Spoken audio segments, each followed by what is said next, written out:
CP राय साहब, एक एक करके आपके संगी साथी तो बस पहुंचने वाले हैं सीटों के अंदर। कहीं ऐसा ना हो राहुल गांधी तक मामला पहुंच जाए, उनको भी पूछताछ कई बार हो चुकी है। बाकी सब साथियों के साथ पीछे पीछे राहुल गांधी का नंबर आ जाए। कैसे लड़ेंगे चुनाव आप? इंडिया गठबंधन के लोग सबके सब तो भ्रष्टाचार कर इतना किए हैं कि सब जेल तक जाने के नंबर आ गया, और आप कैसे लड़ाई लड़ेंगे? माइक अनम्यूट कर लीजिएगा सीपी राय साहब।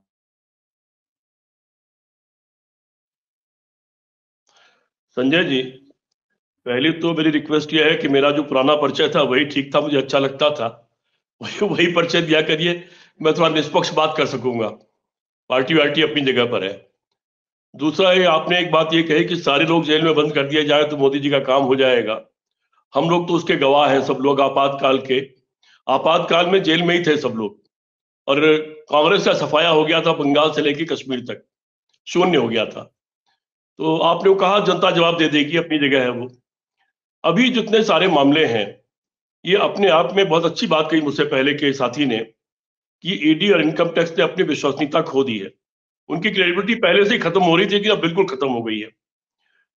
बार बार 7 बार 8 बार किसी को सम्मन भेजने का मतलब यह है कि इसका मतलब कुछ है नहीं। किसी नेता या मिनिस्टर या चीफ मिनिस्टर के नौकर चाकर पर छापा मारने का मतलब यह है कि अभी कोई सबूत नहीं है, सबूत ढूंढने की कोशिश की जा रही है, कहीं से कोई लिंक मिल जाए, कुछ मिल जाए, उसकी कोशिश हो रही है। और इतनी बार सम्मन भेज भेज करके गिरफ्तारी नहीं करना, वहां जाके कार्रवाई नहीं करना, ये बताता है कि भारतीय जनता पार्टी चारा डाल रही है कि भाई ऐसा करो कि आप इंडिया छोड़ दो, हमारे साथ आ जाओ, सब कुछ ठीक हो जाएगा, एक बार मौका, 2 बार मौका, या फिर तटस्थ हो जाओ, तीसरी पार्टी बन जाओ, 3 कॉर्नर पर आप इससे चुनाव को ले जाओ। तो ये भारतीय जनता, इसको पूरी जनता समझ रही है और नेता भी समझ रहे हैं। मैंने आज एक पोस्ट डाली है अभी थोड़ी देर पहले आपके इससे, ये मेरे बहुत छोटी उम्र की घटना है। मेरे शहर में एक कलुआ पहलवान होता था, उसने एक सेठ के बच्चे का अपहरण कर लिया। असली घटना बता रहा हूं। और उस जमाने में चाकू होता था, वो चाकू गाड़ देता था मेज पर, और बच्चे को डराता था, मैं तुमको मार दूंगा। इस बीच उसका खाना पीना आ गया, वो शराब वराब पीने लगा, और वो बच्चे को डराता रहा, बच्चा डर के मारे कांपता रहा, छोटा बच्चा था। लेकिन कलुआ को जरा सी झपकी लगी, उसी बच्चे ने उसी का चाकू उठाया, मेज पर से उखाड़ा, उसी को घोंप दिया, और कलुआ वही ढेर हो गया। और बच्चा चिल्लाता हुआ बाहर निकल गया, बचाओ बचाओ। ये मेरे बचपन की क्या, मेरे हाई स्कूल के आसपास की घटना है, ये बहुत पुरानी घटना है। तो मुझे लगता है कि विपक्ष या नेता या और लोग भी इम्यून हो गए। एक सच्चाई शायद यह है कि 5 से 8 से ज्यादा लोगों पर छापे मारे गए ईडी द्वारा। उसमें से संभवतः, अगर मैं सही नहीं हूं तो मैं बादल साहब से रिक्वेस्ट करूंगा कि मुझे करेक्ट कर देंगे अगर मेरी कुछ आंकड़े अगर सही ना हो तो। उनमें से संभवतः 125 या 150 लोगों के ऊपर कुछ चार्जशीट दाखिल की गई, और उसमें कुछ 20 या 22 लोग पर ही कार्रवाई चल सकी। और उन 20-22 लोगों में से एक भी नेता नहीं था, वो व्यापारी लोग थे जिनमें कुछ आर्थिक इधर उधर लेन देन था, उस तरह के लोग थे। ये ईडी का इतिहास है। इसमें कुछ करेक्शन करने की जरूरत पड़ सकती है मेरे आंकड़ों में, लेकिन करीब करीब इसी तरह का माहौल ईडी का है। तो ये जब ईडी का और इनकम टैक्स का राजनीतिक इस्तेमाल हो रहा है, अभी मनीष सिसोदिया और संजय सिंह जेल में है। सुप्रीम कोर्ट ने खुद ये सवाल किया, भाई प्रूफ तो है नहीं, मनी लॉन्ड्रिंग कहां हुई है, पैसा कहां है? उसका कोई जवाब ईडी के पास नहीं, ईडी आज तक उसका जवाब नहीं दे सका। यद्यप उनको जमानत नहीं मिली, लेकिन सुप्रीम कोर्ट ने प्राइमरी लेवल पर सवाल उठाया कि सबूत कहां है। वही स्थिति शिबू सोरेन के साथ है, हेमंत सोरेन के साथ है, वही स्थिति और लोगों के साथ है।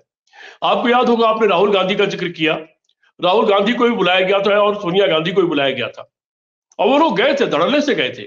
उन्होंने कहा कि हमारी दवाई को छोड़ करके बाकी जनता टाइम आप पूछताछ करना चाहो। सोनिया गांधी ने इस उम्र में कहा मेरी दवाई का समय होता, उसके अलावा पूछताछ करो जितना करना आपको। और अंततः कुछ नहीं मिला। अगर कुछ मिला होता तो ये लोग तो जीजा जी के नाम पर सरकार में आए थे, और इन्हीं की हरियाणा की सरकार ने हलफनामा दिया है वह हाई कोर्ट में कि नहीं, वाड्रा जी ने कोई गलती नहीं की है, उनका सब कुछ साफ पाक है। हाई कोर्ट ने हलफनामा दिया इन्होंने। तो ये सारे इनके मसले हैं, इनके पास कोई सबूत नहीं है, कोई कार्रवाई नहीं है। लालू यादव के खिलाफ जो भी मामले थे वो जेल गए और जेल से आज बाहर है, उनका अलग मसला है। लेकिन बाकी जितने भी नेता हैं उनके खिलाफ अगर कुछ भी मिला होता, बघेल के खिलाफ भी आपने देखा होता कि छत्तीसगढ़ में चुनाव जब पास आया तो बघेल के आसपास के लोग, उनके जो अकाउंटेंट हैं, उनके जो फाइनेंस का देखते, काम काज देखते, उन सारे लोगों के यहाँ बड़े पैमाने पर छापे पड़े। राजस्थान में कोई लाल डायरी का जिक्र किया प्रधानमंत्री नामक आदमी ने, बार बार, जो प्रधानमंत्री है देश के, वो लाल डायरी आज तक निकल करके नहीं आई।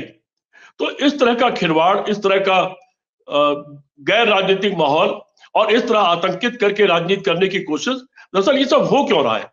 वो हो इसलिए रहा है 2013 से लेके किए गए एक भी वादे अगर पूरे किए होते, उस वादे को लेके नाच रहे होते। अगर इन्होंने अपनी एक भी वादे पूरे कर दिए होते, कोई काम कर दिया होता देश के लिए, तो ये नाच रहे होते। अगर इन्होंने कोई भाखड़ा नंगल बात बनाया होता, इन्होंने कोई स्टील प्लांट लगाया होता, कोई परमाणु बम का प्लांट लगाया होता, कोई और काम किया होता, कोई बड़ा काम किया होता, कोई ऐसा कारखाना लगाया होता जिसमें 10,000 लोग रोजगार दे पाते। 2 करोड़ रोजगार देने वाले थे, 18 करोड़ लोगों से ज्यादा का रोजगार छीन चुके हैं, अर्थव्यवस्था बर्बाद कर चुके हैं। 54 लाख करोड़ रुपए का कर्जा था सारे प्रधानमंत्रियों का अब तक का, और वो बढ़कर के 210 लाख करोड़ संभवतः हो गया है। पता नहीं वो पैसा कहां जा रहा है। गरीबी की रेखा के नीचे के जो लोग थे वो बढ़कर के 80 करोड़ हो गए। 5 किलो अनाज की भीख पर उनको जिंदा रखा जा रहा है। इससे ज्यादा शर्मनाक किसी सरकार के लिए क्या हो सकता है? तो अब इनकी मजबूरी है राम जी का सहारा।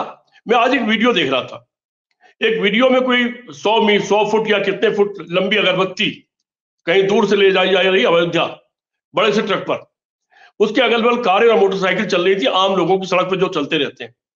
उस ट्रक पर खड़े हुए 2 लोगों ने जय श्री राम का नारा लगाया, और सच कह रहा हूं आपसे कि अगल बगल चल रहे किसी स्कूटर, मोटरसाइकिल और कार वाले ने इस नारे में उनका साथ नहीं दिया। यह है आज का सच। आपने उसके पहले ही कह दिया कि अयोध्या में जो तमाम घोटाले हुए, जमीन बेच के खरीदी गई और तमाम बेईमानियां हुई, उसके बाद 1990 से लेकर आज तक जो पैसा इकट्ठा किया खड़ाऊ बेचने के नाम पर, और कभी किसी चीज के नाम पर, कभी ईंटों के नाम पर, शिला पूजन के नाम पर, उन करोड़ों रुपए का आज तक हिसाब नहीं उसका, और उसका हिसाब प्रवीण तोड़िया खुद मांग चुके हैं, जो इनके अंतर्राष्ट्रीय महासचिव रहे हैं विश्व हिंदू परिषद के। तो ये सारी चीजें हैं जो कलंक का टीका इनके ऊपर लगा हुआ है। इनके पास कोई चारा नहीं है। अब इनको ये लग रहा है कि डरा के, धमका के, कार्रवाई करके ये चुनाव जीत सकते हैं। तो ये इनकी गलतफहमी है। ये एक बार चुनाव लोगों को डरा के, धमका के देख लें, लोगों को बंद करके देख लें, इनका वही हाल होगा जो आपातकाल के बाद कांग्रेस का हुआ था। संजय जी।